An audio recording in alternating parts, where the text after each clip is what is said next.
Chapter 7, $9.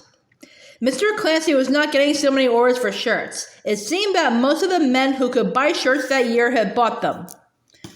One Saturday evening, Mrs. White said, "The spring rush seems to be over." "Yes, ma'am," said Laura. Mrs. White counted out $1.50 and gave it to her. "I won't be needing you any more, so you needn't come in Monday morning," she said. "Goodbye." "Goodbye," Laura said. She had worked 6 weeks and earned $9. $1 had seemed a great deal of money only 6 weeks ago, but now $9 was not enough.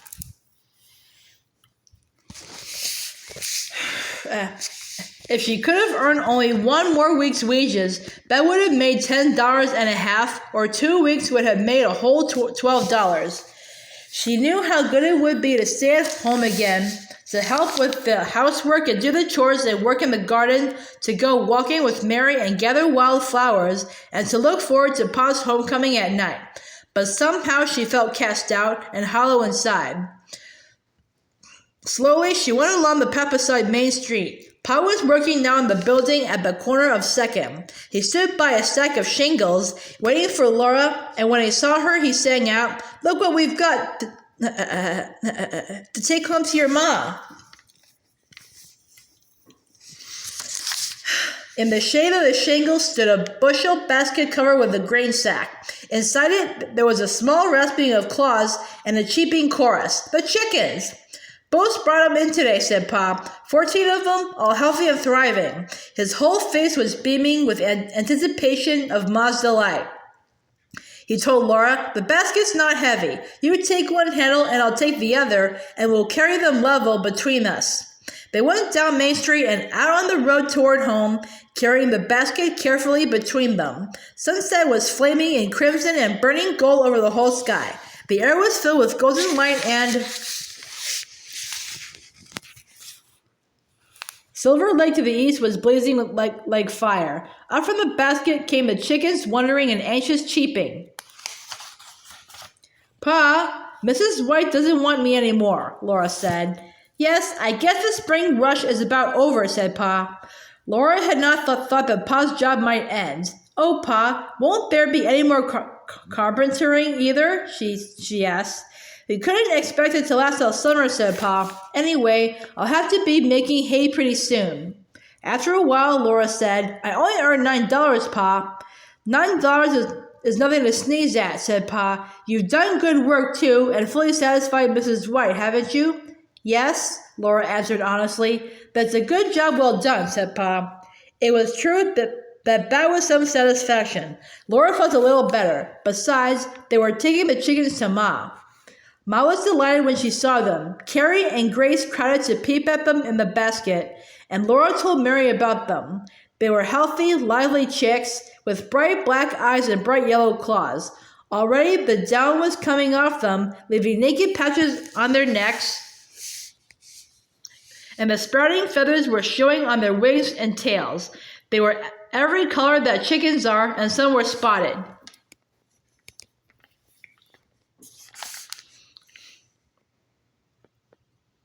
Cheep, cheep, cheep. Ma lifted each one carefully into her apron. "Mrs. Bose can't have got these all for one hatching," she said. "I do believe there's not more than 2 cockerels among them. The Bose have got such a head start with chickens. Likely, they're planning to eat fryers this summer," said Pa. "It may be she took a few cockerels out of this flock, looking on them as meat." "Yes, and replace them with pullets that will be layers," Ma guessed. "It will be Mrs. Bose all over. A more generous woman never lived." She carried the chicks in her apron to set them one by one into the coop that Pa had already made. It had a front of laths to let in air and sun, and a little door with a wooden button to fasten it. It had no floor, but was set on clean grass that the chicks could eat, and when the grass grew trampled and dirty, the coop could be moved to fresh grass.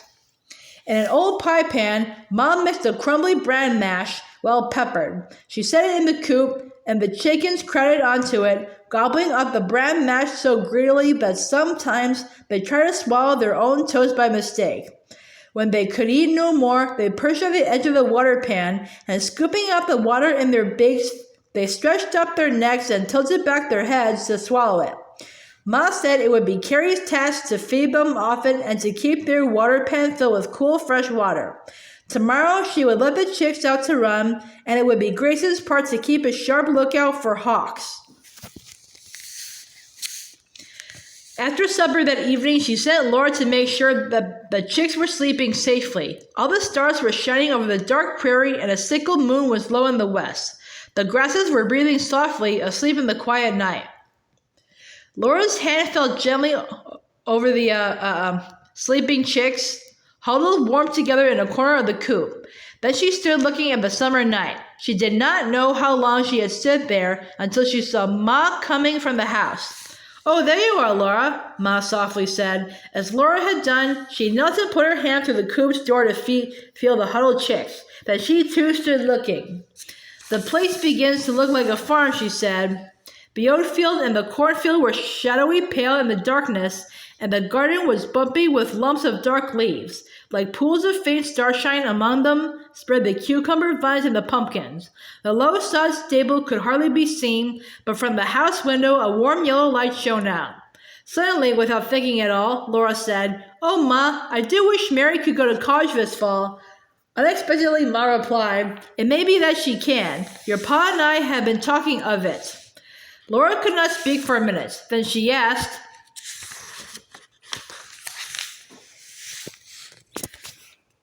Have you said anything to her?"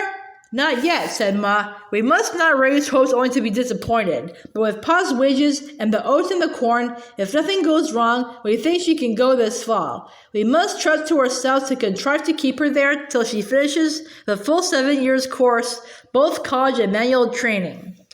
Then for the first time, Laura realized that when Mary went to college, she would go away. Mary would be gone. All day long, Mary would not be there. Laura could not think what living would be without Mary. "Oh, I wish," she began and stopped. She had been so eagerly hoping that Mary could go to college. "Yes, we will miss her," Ma said steadily. "But we must think what a great opportunity it will be for her." "I know, Ma," Laura said miserably. The night was large and empty now. The light shining from the house was warm and steady, but even home would not be the same when Mary was not there. Then Ma said, "Your $9 are a great help, Laura. I've been planning, and I do believe that with $9 I can buy the goods for Mary's best dress, and perhaps the velvet to make her a hat."